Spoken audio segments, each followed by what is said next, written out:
également liggéey bi nga xamante ne def na ko ci liñ ko dénk. waaw gis nga c'est pas très facile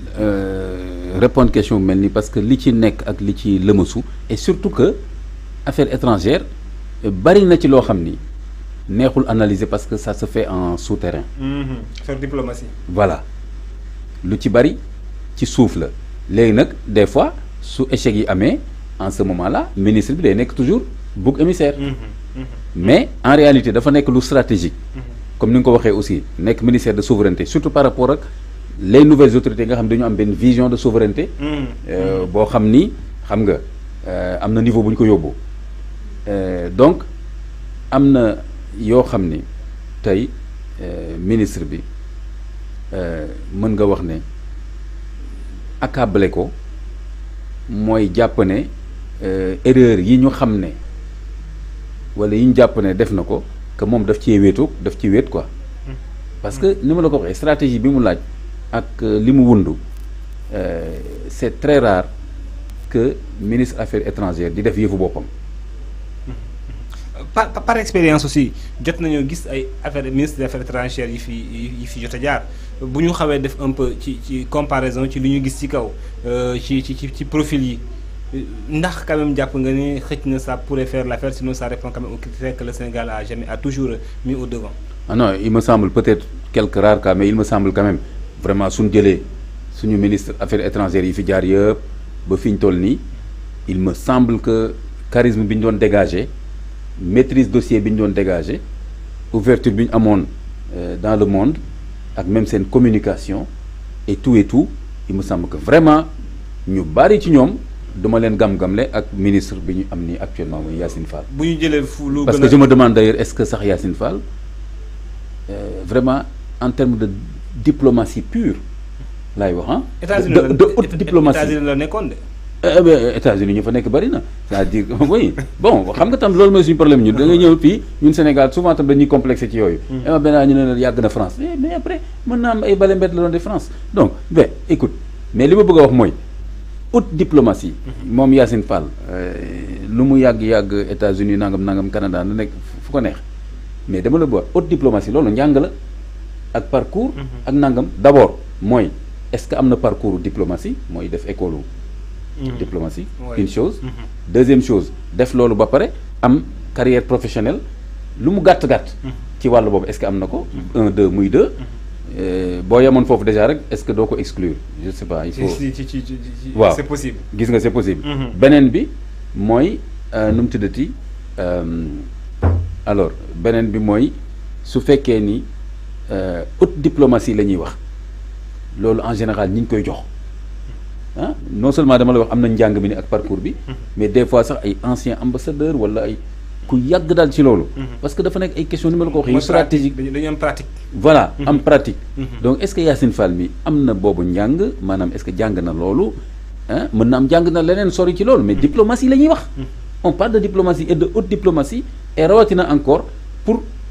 nguur gu bees ak contexte mi àdduna mi tëggoo jamono ji voilà sous région bi xoolal ni mel côté insécurité AES les 3 états boddeeku CEDEAO am ay yëngatu ñu dañ ko war a refonder UEMOA nangam suñu monnaie na national wala non bu ñu yéexee fii Trump ñëw ne bon léegi sax man damay arrêter aide yi damay dàq ñi nangam ay c'est-à-dire quand même moom dafa tombé nag justement de gros dossiers. Au-delà de sa personne aussi le régime même quand même. Voilà le régime même. Et maintenant est-ce que le régime même est en train de faire face à ces gros dossiers de façon efficace je pense pas que le régime actuel je pense que amul ressources personnelles bi non amu ko non mais objectivement du question sànni xeer Ibrahima xoolal le personnel ma jox la 2 exemples ki nga xamante ne moo di Cheikh Tidiane Gadio ak maître Aïssata Tall Sall kii à être kenn ki ci nguuru Wade kenn ki ci nguuru Macky Sall boo doon gam-gam la tey jii nii ak li fi nekk jamono ji man de ñaar ñooñu dama leen di jox un plus et même avant ñaar ñooñu par exemple boo xooloon ça va ay Mankeur xaw ma. Mankeur Ndiaye. waaw ak ñu ko jiitu woon xaw ma. ñooñu nee naa la daal je crois que boo xooloon tey les 10 derniers. ministre des Affaires étrangères. waaw du ma leen. on parle de la chef de la diplomatie d'un pays en fait. mais le chef de la diplomatie quand même du chef xam nga du rek ministre sax voilà. oui oui non c'est pas un portefeuille truc moom laa lay wax mais déjà le problème mooy comme ni ma wax aussi est-ce que dañ koy accabler nii aussi isolé ko non non non elle fait partie d'un gouvernement d'un régime qui a une vision et cetera et que vision boobu déjà su fekkee ni même admettons que vision bi jaar na yoon mais pour dérouler ko pour mettre ko en œuvre il me semble que le gouvernement actuel amuñu personnel bi parce que suñuy dem di woowi par exemple Boubacar Camara non kooku sax côté gouvernance mais ki nekkoon Libye professeur Bathily Abdoulaye Bathily xam nga moom la ñu woo def ko envoyé spécial pour xaw ma lan la waaw ak leneen parce que notre président lui-même s'était heurté à des problèmes mooy bi ñu ko defee envoyé xaw ma lan pour affaire AES ak mel noonu mais ça n'a rien donné il peut rien faire non mais il n'a aucun background il peut pas donc c'est normal parce que mënu ko amul expérience bi du jaar-jaaram donc il est président par les urnes c'est tout mais xamul dara ci affaire yooyu donc dem wax ak président yi loo leen di wax yooyu dafa non seulement loo leen di wax mais ci autour de toi dafa am ay conseillers yu xam question bi yoo xam ne au moins ñoom ngay àndal et cetera te gisuma ko autour parce que ils n'ont pas ce personnel là ci wàllu boobu donc je crois que Ibrahima bon peut-être évitons aussi d'accabler en fait accabler question la rek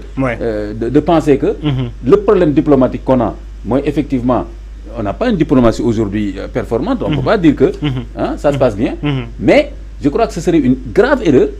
de faire de la ministre un bouc émissaire. Maintenant bu fekkee mënul li muy def kon ñi ko teg foofu xanaa xamuñu ne du ko mën kooku benn la ma jeexale foofu benn affaire il faut pas oublier ça Ibrahima mooy que quand même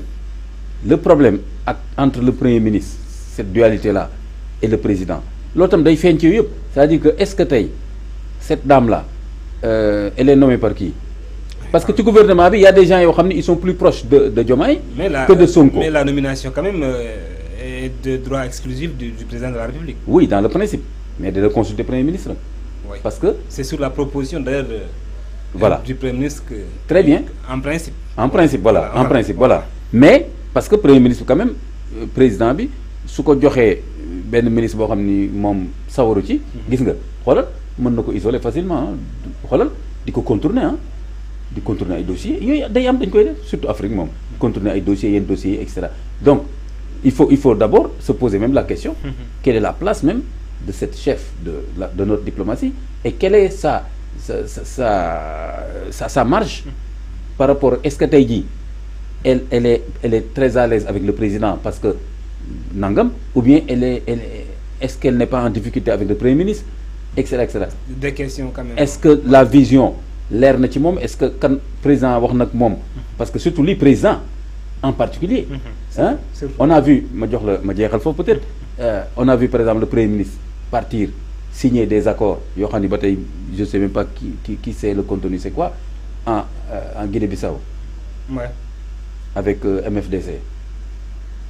Ah mais contenu bi pour jàmm MFDC kay bu ñu fa signé kii pour jàmm la. waaw mais j'ai pas vu un rôle actif du ministre des Affaires étrangères. Oui, par exemple parce que ba muy dem en tant que la diplomatie le chef de la diplomatie. Bon, donc daal li mu bëgg a wax mooy. isolé ko nii rek jàpp ne bon c'est une femme qui est là on ne sait pas comment elle est venue là elle est incompétente point final loolu moom du wax loolu day yomb trop. C'est-à-dire que système bi yëpp bi ko entouré la ñu war a seet. Bien sûr. Alors ñu wax ci yoon dafa mel ni aussi le gars dinañ ko wax je pense que ça fait 3 mercredis ñu ko fi wax muy Moustapha Diakhaté ak Bachir Fofana encore renvoyé nañu leen ba mercredi bii di ñëw muy 3e renvoi bi nga xamante ne jot nañu ko cee def pour des questions yi nga xamante ne xëj na bu ñu atte woon depuis lors atte woon nañ leen mais délibéré bi moom lañ des bu ñu leen atte woon en tout cas depuis lors ba ñu joxee délibéré bi xëj na